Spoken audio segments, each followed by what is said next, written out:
Here in Los Angeles is drawing to a close. I wonder if you have any particular comments to make about your visit to Los Angeles, John. Well, it's been great and thrilling, and we saw a couple of film stars, which we wanted to do, And it's just great, and the bow was marvelous. Would you like to live every hour in a wonder world made of light? Be the girl who has beauty power. Be the girl you can be tonight, wearing light work. Baby, is the makeup for everywhere, wearing light work. Lightworks, the new cosmetic groove by Helena Rubinstein. Introducing Split Silver, the brand new split sticks that are half silver, half color, all you. Liquid Pow, the perfect liquid powder that's really out of sight. Nail Lights, a galaxy of neon nail colors that are light years ahead. Be a highlight from head to toe, be a light burn, baby. Switch on that beauty power with Lightworks by Helena Rubinstein. After a successful concert date in San Francisco, the boys winged their way in their private plane to the second stop of their North American tour, the city used to seeing nothing but big-name talent, but one that had never seen anything quite like this, Las Vegas. At the same time, KRLA disc jockey Dave Hull was on his way to Las Vegas with a group of local celebrities, including James Garner, Edgar Bergen, April Nino, Cookie Burns. And as per usual, Dave was granted the only private interviews with the Beatles in their dressing room just before the nighttime performance. George, there's a couple of questions I'd like to ask you. Are the Beatles planning on visiting Disneyland? Disneyland? Yes. Well, don't think so. You see, if we did suddenly think, let's go and see Disneyland, we'd make quick arrangements and go there without letting anybody know, because if we said now, yeah, we'll be going there on Monday, then there'd be thousands of people there and we wouldn't see it anyway. But as far as we know, we haven't made any plans to see it. I see. Okay, are you planning on cutting a new record at Capitol Records in town on Monday? Do you know anything about that? No, don't think so. All right. What part in the movie did you like the best, A Hard Day's Night? I like the bit in the field. Yes, very good. On the screen, I like watching that bit. I think that bit's the best. Yes. But I don't know about making the film. I don't know. I think I enjoyed the scene in the bathroom. You put John in the top. Yeah, that's making it. But just as of in the film, I prefer the bit in the field. I see. I do want you to please convey my best wishes to your mother and father. Okay. Please do that. I will. Thank you. What about your father's horse? What Drake about Strum. it? Yes? Drake Strum. Are you planning on entering Drake Strum in races in the U.S.? Oh, I see. It's nothing to do with it, because it's my dad's horse, and I didn't buy it for myself. I bought it as a birthday present for him, so if he fancies entering it, let him. Good on him. He's doing okay, though. Won last time out. I know. And he came second on the first time out? Yeah. Well, then you've had 2 places in 2 starts. Yes, very good it was. Then you're in no way connected with Drake Strum at all? Well, I mean, I bought it for my dad, but I'm not. It's not mine or anything, All right. I have a bet on it. Do you really? Yeah, sure. Beautiful. What about your favorite part in A Hard Day's Night? Which one was it? Can you recall? Favorite bit of it? The field. The field. Yes. Very good. That's my favorite too. What about any of the other parts? Can you think of the Ringo's bit was the bit I liked as well. I like the field best, and then all Ringo stuff, and with them playing Ringo's theme over it. This boy. Yeah. By the way, why did they choose This Boy to be Ringo's theme? Was it his favorite, Paul? Well, I think he likes it, as a song, but it was just it fitted in, That was the main point, really. Okay. You don't even remember? Just Dave. You remember I was the guy that was sitting behind? No, I was sitting really behind John and George. George, I'll talk to you in just a second. Oh, that's right. When sneaking on the planes, eh? Shh, don't say that. They caught you, though, didn't they? Yes, they did. What was it? Did you think of the title of A Hard Day's Night? Yes. How did you do it? I don't know. It just came out. We went to do a job, and we worked all day, and we happened to work all night, and I came out still thinking it was day, I suppose, and said, it's been a hard day. Looked around, it was dark, and said, night. And so we came to A Hard Day's Night. What about your throat? I understand you're going back into the hospital this fall for a throat operation. Would you tell us about it? I'm just going to get them out, My tonsils, there's nothing the matter with them now. They've cured them, but all they're worried about is if they they can go again, you see. Some magazines have said no. It's finished, you see. All right, fine. Thank you very much, Bingo. After the Vegas stint, the Beatles were off again for 2 more one-night stands and 2 more sellout crowds in Seattle and Vancouver. Then to the City of Angels, where they managed to spend a relatively quiet day, while the rest of the city was close to complete pandemonium, with people scurrying all about the city trying to discover the Beatles' hidden location, or attempting to find some kind of vantage point on the hills surrounding the Hollywood Bowl, and in both cases to no avail. Just before the concert began at the Hollywood Bowl, the Beatles arrived for a press conference at Bob Eubanks Cinnamon Cinder on Ventura Boulevard in North Hollywood. There, about 300 newsmen and invited guests were treated to some of the now famous Beatle humor.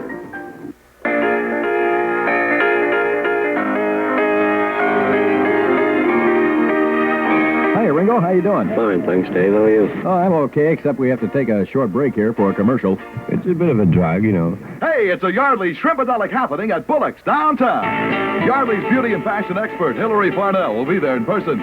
Free London Look tote bag, Beauty Beat newspaper, and London Beat Club membership for everyone. It's all happening September 5th, 10:30 a.m. and again at 6 p.m. at Bullock's downtown. It's free. Make your reservations by calling MA71911 extension 746 and ask for the Yardley girl. Bullock's downtown, Los Angeles, September 5th. What did you think about the audience and the way they, most of the people, there were more than 17,000 persons in the Hollywood Bowl, and of course not all of them teenagers, but for the most part they were young adults and your fans. I wonder if you'd care to comment on the way they conducted themselves the night of your performance. Well, it was so good. It was almost too well behaved, you know. They were very good, weren't they? I've never seen a crowd so big, so well behaved. Really, you know, somebody did a great job.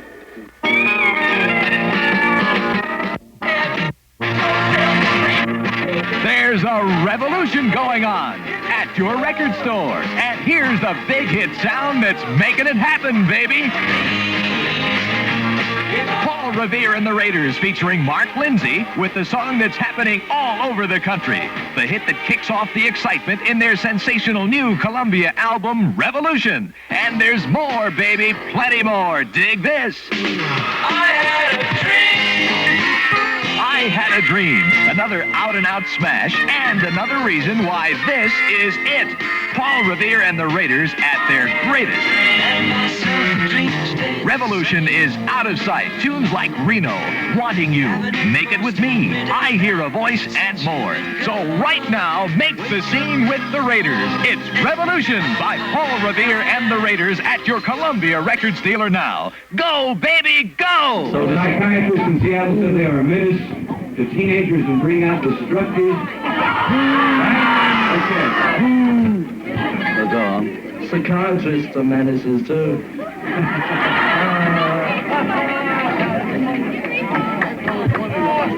Are you going to repeat The it? question was, do you think that Los Angeles has been the stop in which you've had more press coverage and more reporting on You never than said any that, other did you? stop? And if so, why? He asked me if it was more important. It probably is.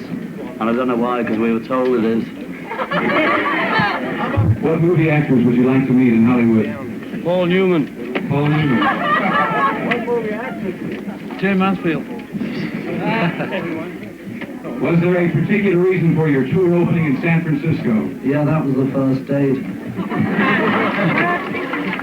What do you think the World Heavyweight Champion Candidates played? He won, didn't he? He won. They say he won, didn't he? Have any of you been in the Army, the Navy, or the Air Force? No. Why No. Not likely. Luckily enough, they finished it before we could get in there. Shucks. From the Cinnamon Cinder, the Beatles took a quick and hectic ride to the Hollywood Bowl. In the lead car was Dave Hull, who jumped in on a direct line press booth behind the bowl, followed by 4 of the fastest running singers in the world. You are. This is Dave Hull from our hot open line behind stage here. I wonder if I could talk to Malcolm Evans. Malcolm, could you speak to us for just a moment? I'm Dave Hull. He's running with the boys. Will you give us a chance to talk to you later, Malcolm? Thank you very much. Malcolm Evans is one of the road managers for the Beatles, and the boys just ran past me about 6 inches, and we tried to get on the air in time to have one of the boys say something as they went by. They did say hi, and they were gone before we could actually get them on the air on our hotline back here. But we'll keep this hotline open on KRLA, and as soon as things develop from backstage on our open line on the air, we'll bring you the events as they happen. This is Dave Hull for KRLA News.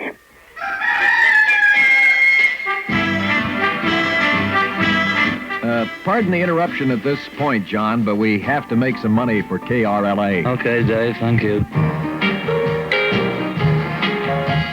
Life can be brighter. There's a life that's up tighter. You can lose those lows.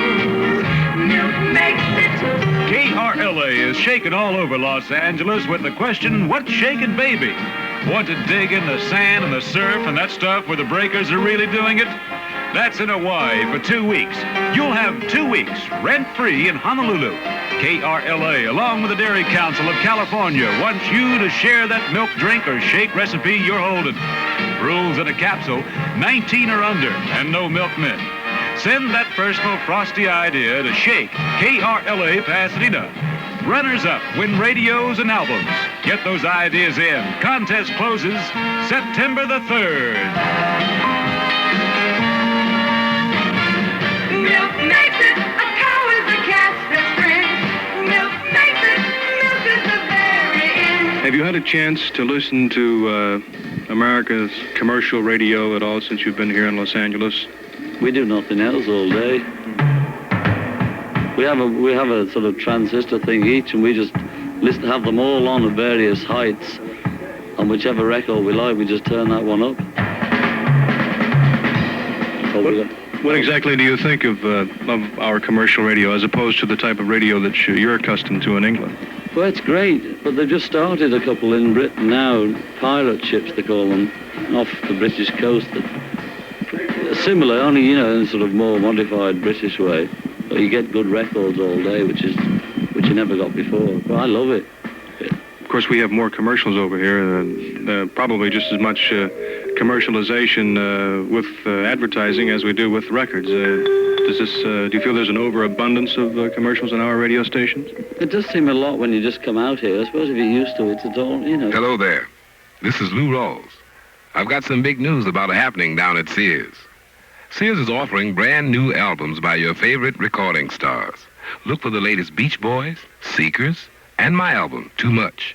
I hope you'll like it. And here's what else is happening. Sears apparel departments are giving away free copies of the fabulous Teen Set magazine and free back-to-school book covers. And it's all just for the asking. So take it from Lou. Get on down to Sears today. Ready? Here they are! The Beatles! Hello! Hello!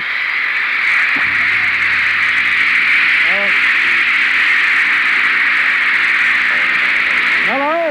Hello! Oh, hello!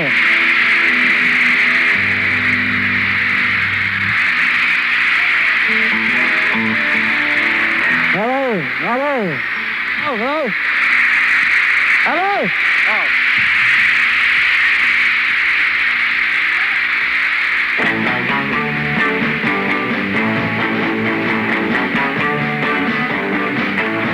Well, shake it up, baby, now. Shake it up, baby. Twist and shout. Twist and shout. Come on, come on, come on, come on, baby, now. Baby, come on and work it on out. Work it on out. Well, work it on out. Work it on out.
Paul, how do you like the show so far on KRLA? Well, you know what it's like. Fine, dandy, everything's going great. Wait till you find out we have to pause here for a commercial. I don't know what you're laughing at, Dave.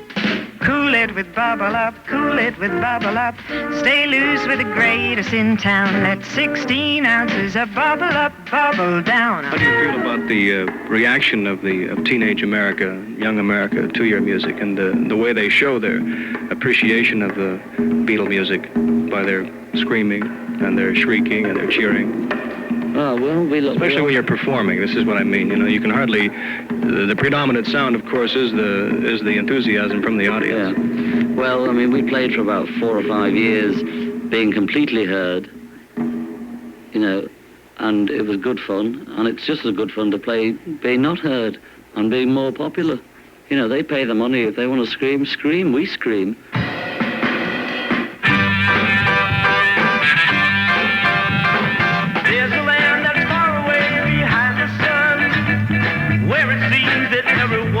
Having fun. It's the land for you and the land for me. It's the land where the world. It's the land of pretty birds and sweet sounding words, where they sing and dance and write their poetry with a glance. It's far away, so far away behind the sun. It's the land where the world. McCann with new squared off toes and Tom McCann monkey for girls with behind the sun colors, $5.99 to $10.99. Only Tom McCann is cool enough to have them. It's got a place for you and it's got a place for me. It's the land where the world. The Beatle performance has ended. Pandemonium has broken out in the crowd.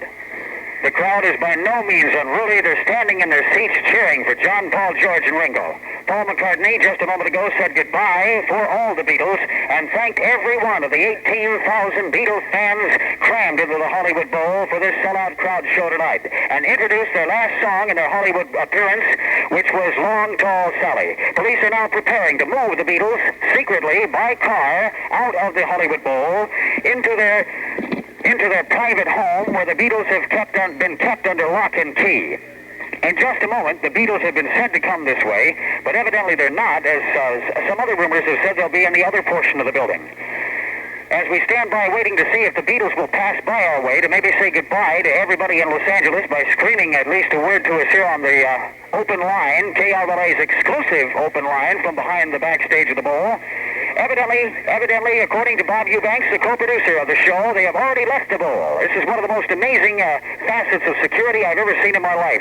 They finished their song not more than 40 seconds ago and are already in their limousine and skirting outside of the bowl on their way to their private home. I will add that Jim Steck, KRLA's newsman, is personally driving the Beatles to their secret location. I repeat, Jim Steck of KRLA News is personally chauffeuring the Beatles to their private home somewhere in Los Angeles. I'm sure we'll have a report from him later. This is Dave Hull with the only open line behind the bowl, exclusive on KRLA. There was one more report from the bowl like this. This is Dave Hull, behind the scenes of the Hollywood Bowl, with the only authentic live line out of the behind stage. The Hollywood Bowl appearance tonight, which is now over, was unmarred in any way, with the exception of a 15-year-old West Covina girl whose name is Kathy Harris, who dove into the pool in front of the stage of the Hollywood Bowl because she says she loves Ringo more than anything. Kathy, can you tell us exactly why you dove into the pool? I love Ringo so much I'd do anything to touch him and anything he's touched. There's a report so far. Kathy Harris, a West Covina girl of 15 years of age, has dived into the pool in front of the stage of the Hollywood Bowl appearance tonight. Other than that, it's unmarred as 18,000 Beatle fans make it for home. This is Dave Hull, KRLA News. Jim Steck, KRLA Newsman, and a few words on the getaway from the Hollywood Bowl. Well, actually, I was assigned to cover the Beatles concert at the Hollywood Bowl, and I expected to do just that, and really didn't have any idea that I'd play such an important part in their so-called getaway. But when I got to the bowl this afternoon, Bob Eubanks informed me that I was to be the man that was to drive their car to escort them out of the bowl and to another area where they were to transfer to a limousine, which would take them to the private home where they're staying here during their visit to Los Angeles. Actually, the whole thing went off, as you say, very smoothly. It's almost unbelievable. The whole escape from the bowl, which was prearranged, of course. The route was all laid out and everything. It took less than 5 minutes from the time the Beatles finished their last number on stage at the Hollywood Bowl, got into the car, and I drove them down the small ramp leading from the stage down to the pedestrian walkway, then out into the driveway, and then the Beatles limousine was waiting there for me, and when I drove past them, well, they followed suit, and they followed me up onto the freeway, and we were driving along the freeway. Cars were passing us and so forth with kids in them, but they never paid any attention to the fact that here the Beatles were riding in a car with me, where, you know, just a few minutes ago they had been in the bowl being applauded rather loudly by some more than 17,000 people. The date now, August 26th. The Beatles up early in the morning for their flight to Denver, and off to the international airport, where a few newsmen were waiting to say goodbye, along with, of course, Dave Hull. We go before you leave? Don, you coming with us? No. No? Why? I wanted you to say goodbye to the hundreds of thousands of people here in Los Angeles. Well, goodbye, and we've had a great time. It's been fab being here. Okay. Great place you got here. Hope to come back. Thank you very much. We're going to miss you. Paul. Excuse me. Paul, could you say goodbye? See you, Dave. Yeah, see you, Dave. I can't even speak straight anymore. Thank you very much. Thank you, Dave. You know, we've enjoyed it here. Thanks for your help with the records and things. You've been a great guest, you know. Thank you so much. A special thanks are in order to the Los Angeles Police Department, the Bel Air Patrol, the news media, press, radio, and TV, and especially to you, Beatle fans, for making their stay in Los Angeles both pleasant and safe. And from the lead Beatle, John Lennon, this final word. Good night, and thanks for the bread.